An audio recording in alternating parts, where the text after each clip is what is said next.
Good morning, everybody. Good morning, good morning.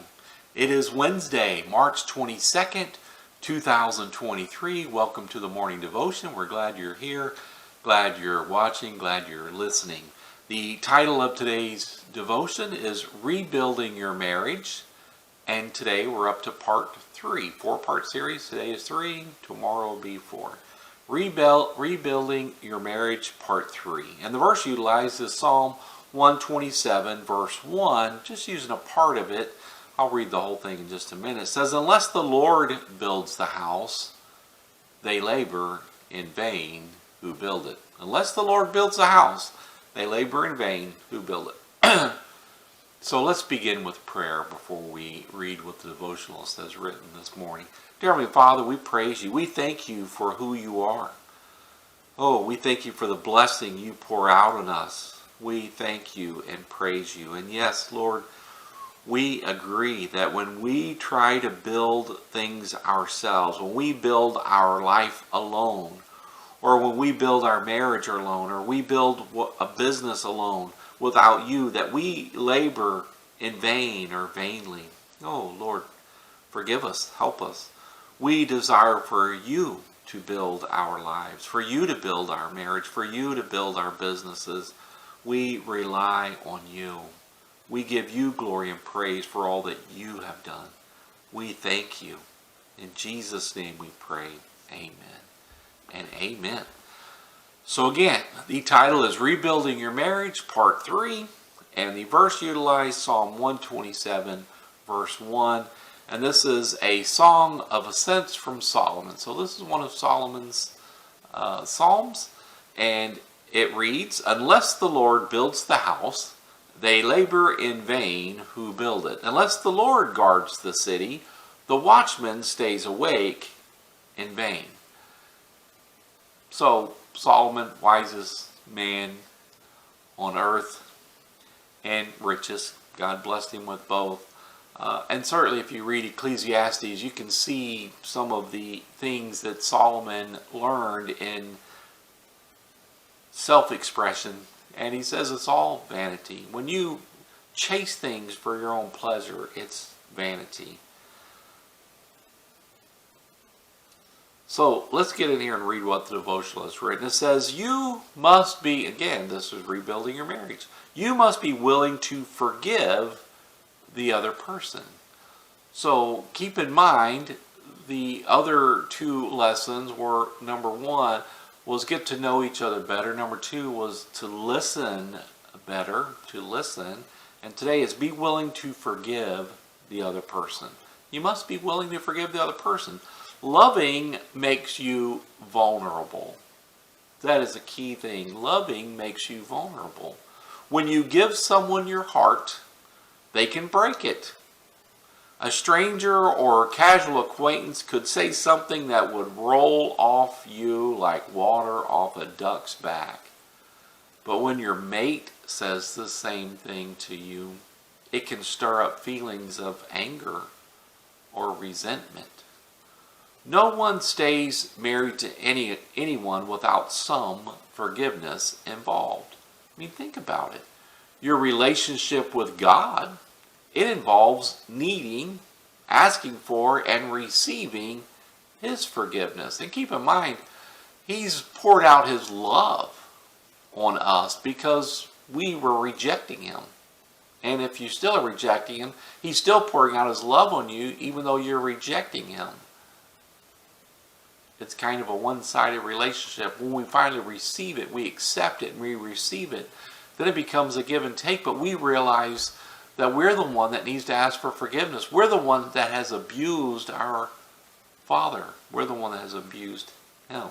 So we're in need of asking for and receiving His forgiveness.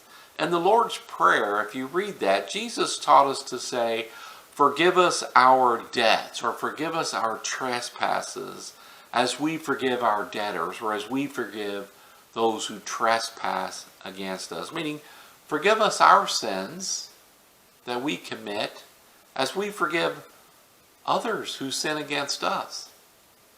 Then he explained, For if you forgive men their trespasses, your heavenly Father will also forgive you.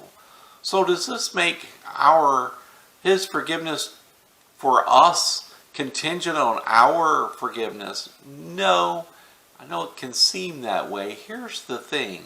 He has been forgiving us even while we were rejecting him. He's been forgiving us. He has a forgiving character. He loves us and forgives us. And he desires for us to come to Christ, to listen and obey to what he said. And so here's the thing. If we are a good child, think of it in the perspective of a good child to good parents. A good child does what's asked of the parents, right? So if the parent says, go forgive little Johnny for, doing whatever he did to you. Okay, I forgive you, Johnny. A good child does what a good parent says, or says, hey, take out the trash. You go take out the trash. A rebellious child doesn't. A rebellious child says, no, I'm not going to go forgive Johnny. No, I'm not going to take out the trash. No, I'm not going to do that. In fact, Jesus uses a parable. He says, which one is the better son? It says the father has two sons. One says no, because the father says, hey, go out and do this in the vineyard. One son says no. And one son says yes. The one that says yes, even though he says yes, he doesn't do it. And the one that says no, he felt conviction later and goes and does it later, working in the vineyard. And Jesus' question is, which is the better child of the two? The one that says yes and doesn't do it, or the one that says no but then later comes to do it anyway? Well, which is the better child? The one who does what his father or mother asks. In this case, we represent God. So that's why he's saying, forgive those who trespass against you, as I have forgiven you. As I have shown you so much love and forgiveness, show that. Be a good child for me. So the word trespass simply means going where you have no right to go, or saying what you have no right to say. And we do that to each other in marriage. We trample on each other's heart real estate, or their mind real estate. We're trespassing. Familiarity breeds contempt. The old saying, you've heard that. Familiarity breeds contempt. When you feel continually taken for granted by your mate, it can build up and explode into an argument or even worse. So trespassing includes many things, but it includes infidelity, among others. If you don't practice forgiveness in the little things, it makes it much harder to extend and receive grace during the crisis moments. The art of forgiveness requires letting go of perfection and performance and grasping hold of grace and gratitude. Let me read that again. The art of forgiveness requires letting go of perfection and performance and grasping hold of grace and gratitude. When the Bible says that a man must leave his father and mother, including his culture, background, family, language, all of those things, and be joined to his wife, developing a new culture, a new background, a new language, they begin to bond together and become one. It tells us this in Matthew 19:5. And so I'm just going to jump over to that. Jesus said, for this reason a man shall leave his father and mother, be joined to his wife, and the two shall become one flesh. And he goes on to say, so then they are no longer two, but one flesh. Therefore what God has joined together, let no man separate. And this is marriage, not to be divorced. He's saying not to be divorced. And definition of marriage is given in verse 4. Have you not read that he who made them at the beginning made them male and female? So we have this definition of marriage, this combining of two people to become one, leaving their families and becoming one together and starting a new family. And what God has put together, no man should separate. And so, boy, we so quickly want to throw around the divorce word in today's vernacular, today's culture. Here's the last thing the devotionalist has written. But this bonding of two people takes a lot of time and work. It also calls for focusing on what's good in your mate and forgiving the rest. If you focus on what they do that blesses you, and if you remember, was it yesterday, our job is to bless the other person. That's our job. And so if you focus on the things that they do that bless you, then you'll be much happier in your marriage. If you focus on the things that bother you, that annoy you, that you don't like, guess what? You're not going to be happy or the happiest in your marriage because you're focusing on the wrong thing. So back to the verse we started with Psalm 127:1, unless the Lord builds the house, they labor in vain who build it.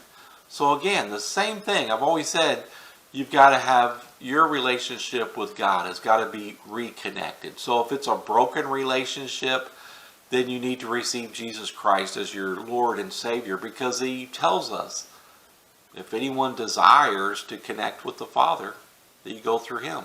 He says, I'm the way, the truth, and the life. Anyone who wants to come to the Father must come through me.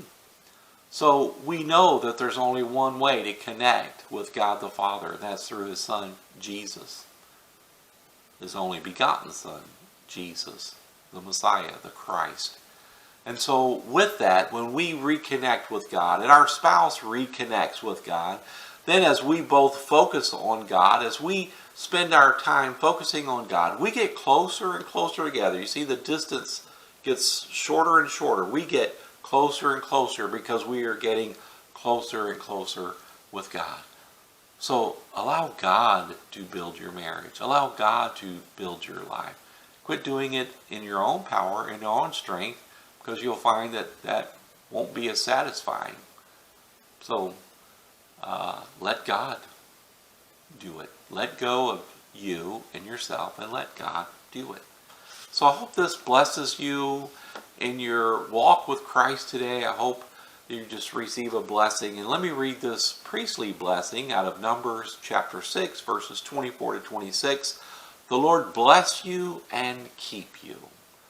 The Lord make His face shine upon you and be gracious to you. The Lord lift up His countenance upon you and give you peace. Thanks for joining, everybody. God bless you all.